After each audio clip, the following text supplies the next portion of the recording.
বৈরী বাতাসে লাগাম ধরার শপথ নিয়েছে যারা, জীবনের কোনো প্রাপ্তি হারিয়ে ব্যথিত নয় কো তারা।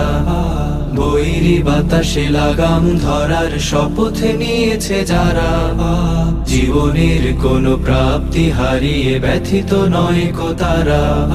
যারা শুধু চায় রবের ভক্তি, এ পথে চলার অসীম শক্তি, প্রতিদান তার প্রভুর কাছে তো সুখের নহর ধারা। বৈরী বাতাসে লাগাম ধরার শপথ নিয়েছে যারা, জীবনের কোনো প্রাপ্তি হারিয়ে ব্যথিত নয় কো তারা।